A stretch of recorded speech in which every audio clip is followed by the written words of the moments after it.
Yo ho ho and a Merry Christmas! What's up, Leron here. Thank you for joining me in another video. And first off, just wanted to wish you a Merry Christmas if you're celebrating wherever you are. And I want to use this opportunity to thank you. I've been reading a lot of your feedback lately, and I'm going to try and improve the content of this channel as much as possible, just to give you whatever you want to see.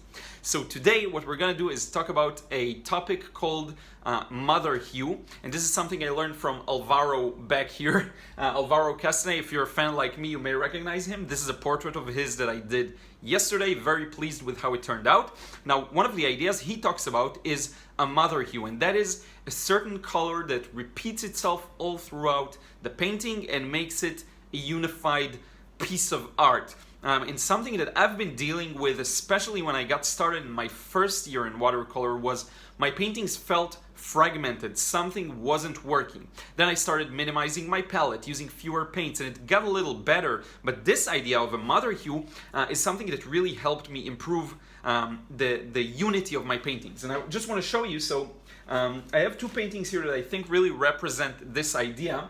And if you've been following me on Instagram, you've probably seen these. And all throughout these, there are certain colors that repeat. And it works in a very unified manner. It simplifies things for the viewer and hopefully provides for a more enjoyable experience. Okay, so what I want to do is we're going to take these to the table and we're going to look at them up close and kind of analyze them and talk a bit about how I did what I did here. Okay, so let's get started.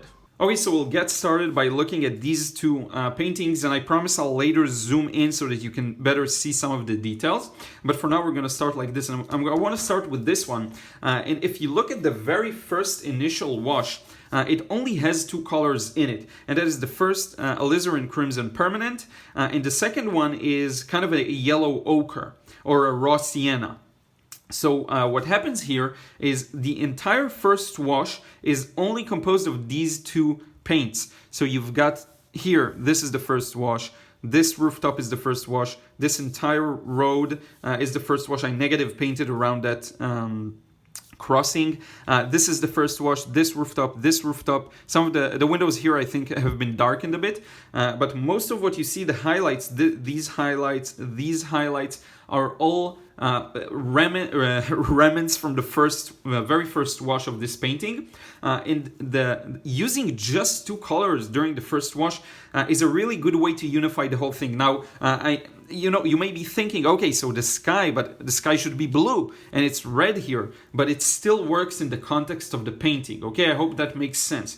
And a lot of it, I will say, a lot of it comes down to your stylistic choice. If you want to imitate the colors more closely, you will have to either choose your mother hue a little differently using, let's say, blue here. And you can use blue and yellow, or you can just drop that all together and use whatever paints you want. This is just a suggestion, but for me, what I find works is really using just one or two paints for the initial wash, and that way you create a layer underneath everything that unifies it all together. Okay, hopefully that makes sense. Now, later on, in later stages, the other paints like the greens that you see here, the purples, all of those are also created with those same primary colors. So I'll use the same yellow and the same red, and that way there will be a harmony. Okay, but the idea is to only use a few colors in the very first wash and not to overcomplicate things for the viewer. Now, if we were to look at this one, and I know it doesn't matter, I switched them, but in any case, if we look at this one, it does have some blue in it and then some yellow. So you can do it that way. You can use blue, you can use more realistic colors wherever you choose to. My main strategy is that the impression I want to convey to the viewer trumps realism, okay? So for me, if I can get the impression I want to get, I will do whatever it takes to get that and not necessarily follow the colors closely. Not to mention that it just bores me to paint very realistic colors. I don't like mixing for so long. So in any case, yeah. So here you can see the first wash was probably French ultramarine. Then I switched also to that same ochre, I believe. And then in the second wash, notice how simplified I also kept the second one. So I just mixed the same alizarin crimson with the same yellow ochre and created all of this wash in the background. Now, if you look at it up close, you can see that this is all just one long wash with some variation in it, some little details, but it's all one wash, very simplified colors, and I think this is what really gives it that atmosphere and that look that I find very attractive, because it's just has been simplified, and when you use too many colors, sometimes it loses that freshness and that beauty, in my opinion. Okay, and again, some of it comes down to your stylistic choice.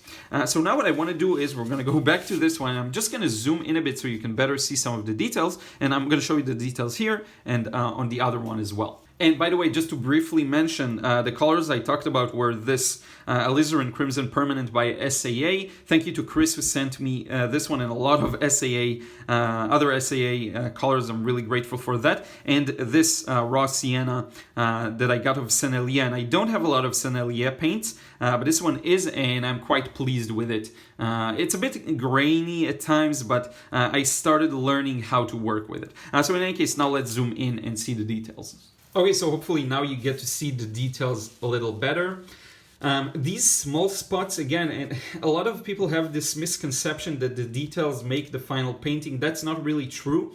What's responsible for the beauty of the painting is the large shapes. So this one large, big, fat shadow all across the road, together with the shadows on the rooftops. This large shadow contrasting with this light part.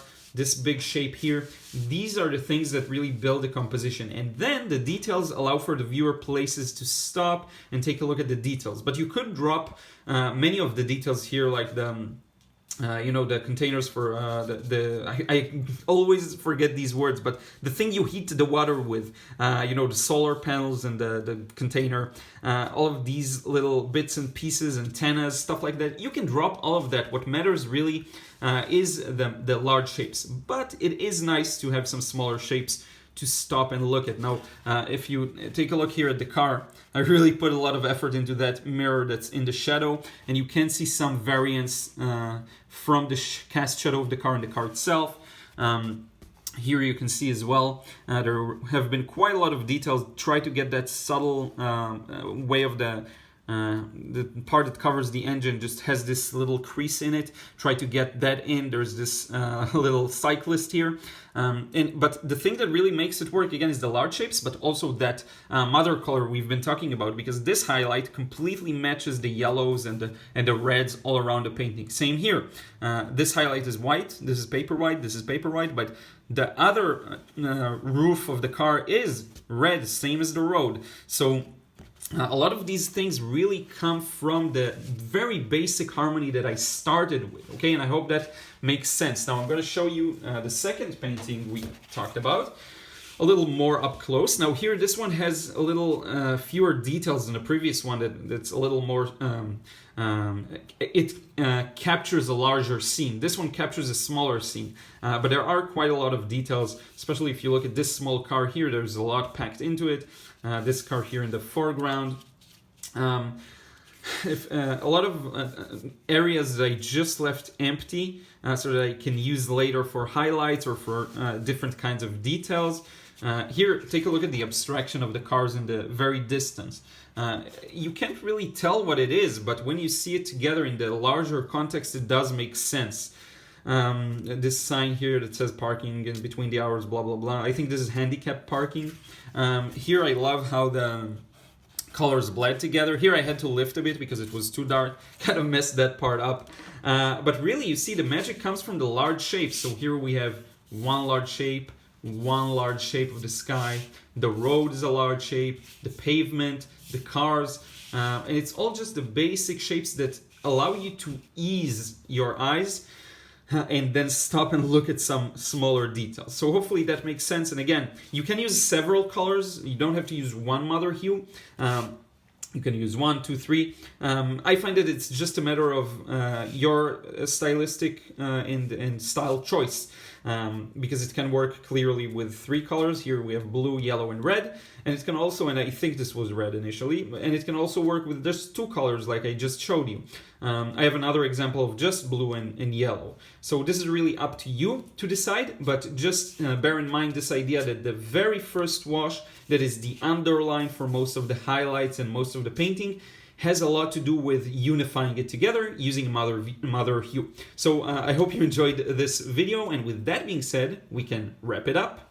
So this is it. Hopefully today's video gives you a better idea of how you can use your colors in such a way that will make your paintings more easy to read for the viewer, more simplified, because a lot of the times the magic is in the simplicity and in the ability of the viewer to freely travel across it, not to be hindered by unnecessary things, okay? And I do believe that our work as artists is to I think remind people of beauty, that beauty exists, and the way we see things, transforming that to the viewer is the real magic, and sometimes making it in the simplest way possible is actually the best. I also added this additional painting that you may have seen also on Instagram. I think this one represents that idea as well, just same colors kind of repeating throughout, and I think this is a really good way to go. So I hope you enjoyed this video, and again, Merry Christmas if you're celebrating this or any other holiday. I really want to wish you the best. By the way, if you want to see how I did this portrait, I will put a link somewhere for the full process. I have it here on YouTube. Didn't get a lot of love back then because it was quite an old process, so now I'll probably revive it. And yeah, I just want to thank you so much for watching and sticking around, and really what I'm trying to do with this channel is to give out the best content possible. A big part of that is me going inside and improving my own art and my own teaching skills, and hopefully it does show the improvement. And there's been a lot of, I don't want to say negativity, but a few of the recent videos, I've read all of the comments about this YouTube hate me video, and I just want to say I'm coming at it from a very positive perspective of just trying to improve the content and get more people to watch it. But I am so thankful for like the 1,000, 2,000, 500 views, whatever it is, whatever it may be. I'm super grateful for that. And the thought that there are people out there that want to learn from me and that want to and are waiting for the videos, that's something I never ever will take for granted. I actually am I'm doing like a gratitude exercise every morning, and I say my gratitude to that probably every morning. So thank you so much. Couldn't have done it without you, and hope to improve more and more, and that it will be visible throughout the next videos. Okay, I'm really trying to improve the video content. So with that being said, enough rambling. Thank you so much, and I will see you again in another vid real soon.